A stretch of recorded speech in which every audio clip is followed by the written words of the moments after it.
देश के जितने भी 5वीं अनुसूची या 6वीं अनुसूची के जो क्षेत्र हैं, इन पेशा कानून को नजरअंदाज करते हुए एक लाइन लिख दी जाती है कि राष्ट्र हित के लिए जमीन ली जाती है।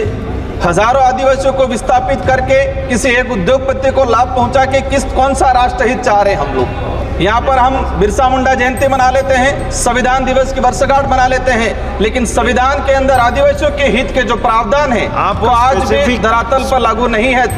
राजकुमार जी, धन्यवाद सभापति महोदय। मैं आपके माध्यम से सरकार का ध्यान आकर्षण कराना चाहूँगा। आज हम आज़ादी का संविधान दिवस लागू होने का 75वां वर्षगांठ मना रहे हैं, लेकिन संविधान के अंदर आदिवासियों के संरक्षण एवं उनके हितों के लिए 5वीं अनुसूची का प्रावधान किया गया है, लेकिन इस 5वीं अनुसूची के प्रावधानों को आज तक धरातल पे लागू नहीं किया गया है। कोई भी सरकार रही हो, ये अनुसूची के प्रावधानों को लागू नहीं करना ये दर्शाता है कि सरकारों की मानसिकता आदिवासियों के लिए कैसी है। माननीय सभापति महोदय, अनुसूचित क्षेत्र के अंदर 5वीं अनुसूची में प्रावधान ये किया गया है कि आदिवासियों को जमीन किसी भी अगर प्रोजेक्ट के लिए या किसी भी कंपनी के सीधा हस्तांतरण नहीं कर सकते हैं। इसके लिए पेशा कानून लाया गया 1956 के अंदर। पेशा कानून में ये प्रावधान किया गया है कि कोई भी प्रोजेक्ट लगाने से पहले उस संबंधित ग्राम सभा से सहमति लेना चाहिए।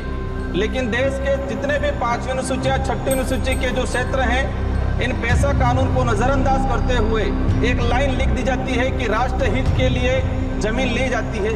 हजारों आदिवासियों को विस्थापित करके किसी एक उद्योगपति को लाभ पहुंचा के कौन सा राष्ट्र हित चाह रहे हैं हम लोग। सभापति महोदय, यहाँ पर हम बिरसा मुंडा जयंती मना लेते हैं, संविधान दिवस की वर्षगांठ मना लेते हैं, लेकिन संविधान के अंदर आदिवासियों के हित के जो प्रावधान है वो आज भी धरातल पर लागू नहीं है। सभापति महोदय, विषय आपका विषय मेरा यही विषय है कि वर्तमान में जो प्रोजेक्ट चलाए जा रहे हैं वो प्रोजेक्ट में जिस तरह से पैसा एक्ट की ग्राम सभा को नजरअंदाज किया जा रहा है आज अनुसूचित क्षेत्र के अंदर। सभापति महोदय, मैं एक ही बात लास्ट कहना चाहूंगा कि जो शेड्यूल एरिया के अंदर रिजर्वेशन पॉलिसी है, उस रिजर्वेशन पॉलिसी को हो गया समाप्त, आपका हो गया।